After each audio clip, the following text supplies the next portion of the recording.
వెంకటేశ్వర రెడ్డి గారు, BJP party. Good Venkateswara Reddy evening గారు, శేఖర్ గారు. ప్రధానంగా దేశవ్యాప్తంగా ఒకే పేరు, రాజకీయం అంతా ఒక్క పేరు చుట్టే తిరుగుతున్న పరిస్థితిని మనం చూసాము. అంటే కేంద్ర మంత్రి ఖచ్చితంగా రాజీనామా చేయాల్సిందే, విద్యాశాఖ మంత్రి నైతిక బాధ్యత వహిస్తూ అని ఏదైతే ప్రధాన డిమాండ్ ఉందో దానిపైన బీజేపీ తలొగ్గినట్టేనా?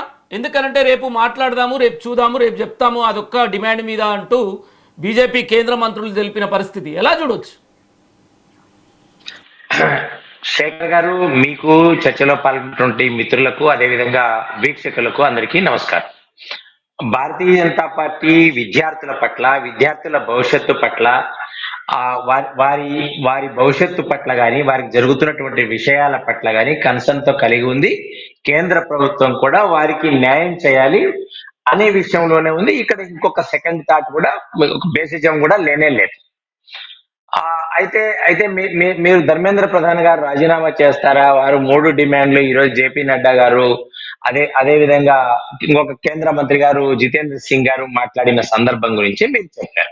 అయితే వారి పిల్లలకి ఎవరైతే దీంతో ప్రాణాలు కోల్పోయారో వారికి నష్టపరిహారం చేయడానికి కేంద్ర కేబినెట్ నిర్ణయం తీసుకుంటుంది. అదేవిధంగా పార్లమెంట్ లో ఈ చర్చ అనేది జరుగుతుంది. తర్వాత ఈ విషయాల మీద మనము వాళ్ళ మీద కేసులు ఉండకోకుండా అనే విషయాలు చూస్తున్నాం. ధర్మేంద్ర ప్రధాన్ గారి రాజీనామా వారు డిమాండ్ చేస్తున్నారు. భారతీయ జనతా పార్టీకి కానీ, కేంద్ర ప్రభుత్వం కానీ ఎక్కడా భేషజము లేదు. ఎక్కడ కూడా పంతాలకు పట్టింపుకు వెళ్లాల్సింది. ఈ దేశాన్ని ముందుకు ఈ దేశాన్ని ప్రజాస్వామ్యయుతంగా అభివృద్ధిలో ముందుకు తీసుకెళ్లే ప్రయత్నమే చేస్తుంది. ప్రజాస్వామ్యాన్ని గౌరవిస్తుంది కూడా భారతీయ జనతా పార్టీ గాని, నరేంద్ర మోడీ గారు గాని. ఎందుకంటే శేఖర్ గారు, భారతీయ జనతా పార్టీ యొక్క సాధారణ సభ్యత్వం తీసుకున్నటువంటి సందర్భంలో కూడా గాంధీయవాద సోషలిజం ప్రజాస్వామ్యాన్ని నమ్మి సిద్ధాంతం మీద అని సంతకం పెట్టిన వారికే మేము మెంబర్షిప్ ఇవ్వడం కూడా జరుగుతుంది.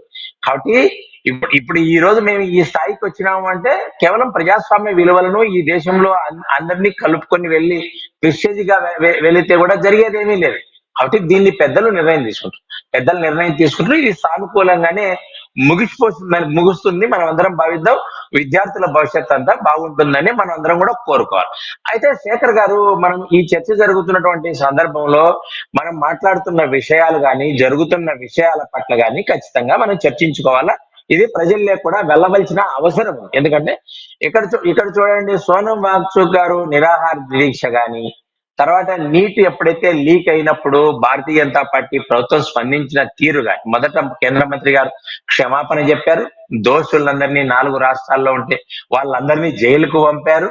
తర్వాత 2024లో ప్రొఫెసర్ రాధాకృష్ణ, ఎవరు ఇస్రో మాజీ చైర్మన్, వారితో ఒక కమిటీని కూడా వేయడం జరిగింది. అప్పుడు 18 లక్షల మందికి పరీక్ష సరిపడా ఉంటే 23 లక్షలు 26 లక్షల మంది పరీక్ష రాయటానికి కూడా సిద్ధంగా ఉన్నటువంటి పరిస్థితులు కూడా తేవడం జరిగింది. తర్వాత 24లో కూడా చట్టం తీసుకురావు. ఇప్పుడు కూడా ఎవరైతే దీనికి దోషులు ఉన్నారో తప్పించుకోకుండా కూడా చట్టం తీసుకురావడంలో నిన్న ప్రధానమంత్రి గారు కూడా స్పందించారు. అయితే విద్యార్థుల ఆందోళన వారి పట్ల చిత్తశుద్ధులు. అయితే ఇందులో పాల్గొంటున్న వారు ఎవరు, వారి గత చరిత్ర ఎవరు, వారి నేపథ్యం ఏమి, వారి అజెండా ఏమి, వారి ఎడన అజెండా ఏమన్న విషయం మనం మాట్లాడుకుంటున్నప్పుడు అదే వేదిక మీద భరతమాత అంటే మరి భరతమాతకు భర్త ఎవరు అనేటువంటి సందర్భం, ఆర్టికల్ 370 రిస్టోర్ చేస్తామని చెప్పడం, నేపాల్ అది ముందుకు తీసుకొని వస్తాం, నేపాల్ లాంటి జంజీ తీసుకొస్తాం, బంగ్లాదేశ్ తీసుకొస్తాం, బంగ్లాదేశ్ కి సంబంధించిన జమాతే ఉలేమా అనే సంస్థ దీనికి మద్దతు ఇవ్వటం, ఇటువంటివన్నీ బ్లూటూత్ పెట్టుకొని ఆ ప్రాంతంలో శేఖర్ గారు నన్ను కొంచెం కంటిన్యూ చేయనియండి. నేను ఒక్కనే ఉన్నాను, వారు ముగ్గురు ఉన్నారు, నేను ఫారవే దూరము. కాబట్టి శేఖర్ గారు వారు బ్లూటూత్ లో ఒకరికొకరు కనెక్ట్ చేసుకొని ఏదైతే ఉద్యమం చేశారో దీన్నంతటి కూడా చూడండి. అక్కడ ఉన్నటువంటి ఆ ప్రాంతంలో ఉద్యమం చేసే వాళ్ళు ఎవ్వరు కూడా విద్యార్థులుగా లేరు. అందరూ కూడా రకరకాలుగా ఉన్నటువంటి కమ్యూనిస్టులకు సంబంధించినటువంటి విద్యార్థి సంఘాల నేతలు, జేఎన్యూలో ఉన్న వాళ్ళు, ఉమర్ ఫరూక్ గారికి సంబంధించినటువంటి వారు జైల్లో ఉంటే అతన్ని రిలీజ్ చేయాలని వాళ్ళ ఫాదర్ గారు మాట్లాడము, ఉమర్ ఖలీద్ లాంటి వారు మాట్లాడము, తుకడే గ్యాంగులు లాంటి వారు కూడా వేదిక మీద మాట్లాడడం, ఇవన్నీ విద్యార్థులు నీటికి సంబంధించినటువంటి పరిష్కారానికి సంబంధించిన విషయాలని భారతీయ జనతా పార్టీ అడగదలుచుకుంది. అదే అదే అదే విధంగా ఈ రోజు మనం మాట్లాడుకున్నప్పుడు ఎప్పుడైతే నీట్ పరీక్ష అది లీక్ అయినప్పుడు నెక్స్ట్ ఏముండాలి, విద్యార్థులందరికీ కూడా నెక్స్ట్ ఏం పెట్టాలి, వాళ్ళందరినీ చూసుకోవాలి. అయితే తప్పు జరిగింది, క్షమాపణ చెప్పారు, దాన్ని ముందుకు తీసుకెళ్లే ప్రయత్నమే చేయాలి. కానీ విద్యార్థులందరూ కూడా మా ఉద్యోగులకి రమ్మండి అని కాంగ్రెస్ పార్టీ కానీ మిగతా వాళ్ళు కానీ పిలవడం అనేది ఏదైతే ఉందో అది సరైనది కాదు.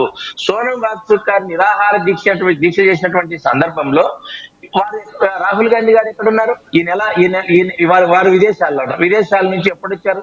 వాళ్ళు 6వ తారీఖు 7వ తారీఖు వచ్చారు. కాబట్టి ఇక్కడ చూడండి, వారు మాట్లాడుతున్నటువంటి విషయాలు కూడా ఒకవేళ ఇప్పుడు ధర్మేంద్ర ప్రధాన్ గారు రాజీనామా చేసినారనుకోండి, ఏమన్నా ఈ నీటికి సంబంధించినటువంటి విషయాలు భవిష్యత్తులో ఇటువంటి జరగకోకుండా అడ్డుకట్టబడుతుందా? నైతికంగా బాధ్యత వహించాల్సిందే. క్షమాపణ చెప్పారు, దానికి భారతీయ జనతా పార్టీ ఆ ప్రభుత్వం బాధ్యత తీసుకుంది, కాదని లేదు. అయితే వీటిని వ్యవస్థలను చక్కబెట్టే ప్రయత్నం, వ్యవస్థలలో ఉన్నటువంటి లోపాలు, తప్పు చేసిన వారిని కఠినంగా శిక్షించాలనే ఏ ఉద్దేశం ఉందో ఆ ఉద్దేశంతో ప్రభుత్వం పనిచేస్తుంది. ప్రభుత్వం యొక్క నరేంద్ర మోడీ గారి ప్రభుత్వాన్ని చిత్తశుద్ధిని శంకించాల్సిన అవసరం లేదు. ఎందుకంటే అక్కడ లాఠీ చార్జీలో దెబ్బలు తిన్న వారి గురించి కూడా కొంతమంది మాట్లాడుతున్నారు. వారందరూ ఎవరు చెప్పండి? నీట్ కూడా కొంతమంది అబ్రివేషన్ చెప్పలేకున్నారు, సిబిఎస్ఈ కూడా అబ్రివేషన్ చెప్పలేని వారు ఉన్నారు. కాబట్టి వీరందరూ కూడా గతంలో అధికారంలో ఉన్నటువంటి వారు, అన్నా ఆచార్య గారు నిరాహార దీక్ష చేస్తే మీరు స్టార్టింగ్ లో మాట్లాడారు. ఆ నిరాహార దీక్ష చేస్తే ఇదే పార్లమెంట్ లో చిదంబరం గారు, రాహుల్ గాంధీ గారు, మన్మోహన్ సింగ్ గారు ఏమని మాట్లాడారు? వారు ఒకవేళ నిరాహార దీక్ష చేస్తున్న వారి మాట విన్నట్లయితే, వారితో చర్చలు జరిపితే వారే విజయం సాధించినట్లయితే ప్రజాస్వామ్యంగా ఓట్లేసినటువంటి అధికారంలో ఉన్నటువంటి పార్టీ నాయకుని వ్యవస్థ ఏంది క్వశ్చన్ చేసినటువంటి నెహ్రూ యొక్క మాటలను ఉటంకిస్తూ మాట్లాడినటువంటి సందర్భం కూడా ఆ రోజు 5,000 మందికి పర్మిషన్ ఇచ్చామండి. ఈ రోజు నరేంద్ర మోడీ గారి ప్రభుత్వం ఎక్కువ మందికి మీకు అనుమతి ఇచ్చింది కాబట్టి ఈరోజు రాగలుగుతున్నారు వాళ్ళందరూ కూడా. అదే విధంగా ఈ రోజు వారితో ప్రజాస్వామ్యయుతంగా కూడా చర్చలు జరుగుతున్నాయి. వారి ఇంటికి రావన్నారు, బంగ్లాకు రావన్నారు, కాన్స్టిట్యూషన్ క్లబ్ లో చేశారు. ఇది భారతీయ జనతా పార్టీ ప్రభుత్వం యొక్క తీసుకున్నటువంటి చర్యలు.